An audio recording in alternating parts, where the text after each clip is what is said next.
વાંકાનેર નગરપાલિકા દ્વારા શહેરના અલગ અલગ વિસ્તારોમાં ભરાયેલ પાણીના નિકાલ માટે કામગીરી શરૂ કરાઈ. બાબતે પ્રાપ્ત માહિતી મુજબ વાંકાનેર વિસ્તારમાં છેલ્લા 5 દિવસથી પડેલા અતિભારે વરસાદના કારણે શહેરના અલગ અલગ નીચાણવાળા વિસ્તારોમાં પાણી ભરાયા હોવાની સ્થિતિ સર્જાતા આજરોજ શુક્રવારે સવારે 10 વાગ્યાથી વાંકાનેર નગરપાલિકાની ટીમ દ્વારા તાત્કાલિક ધોરણે કામગીરી શરૂ કરી નીચાણવાળા વિસ્તારોમાં ભરાયેલ પાણીના નિકાલ માટે કામગીરી શરૂ કરવામાં આવી છે. મિલપ્લોટ વિસ્તારમાં જે આ 26 તારીખથી ભારે વરસાદના હિસાબે પાણી ભરાયેલા હતા, જે અન્વયે 27 તારીખે મિલપ્લોટ સોસાયટીના નાગરિકો સાથે અમે રેલવે ડિપાર્ટમેન્ટમાં આ બાબતે રજૂઆત કરી કે એનું જે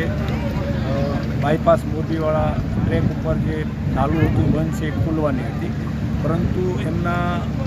એન્જિનિયર દ્વારા એ નિકાલ કરવા માટે એમણે ડી-વોટરિંગ મશીન લગાવવાની જગ્યાએ ફક્ત પાઇપલાઇન લગાવી અને પાણી નિકાલ કરવાનો પ્રયત્ન કર્યો, પણ તેનાથી પાણીનો ભરાવો એટલો હતો કે નિકાલ થઈ શકે ન હતો. જેથી ફરીથી અમે ગઈકાલે આ બાબતે વિઝિટ કરી, બરાબર, અને જે નાલું છે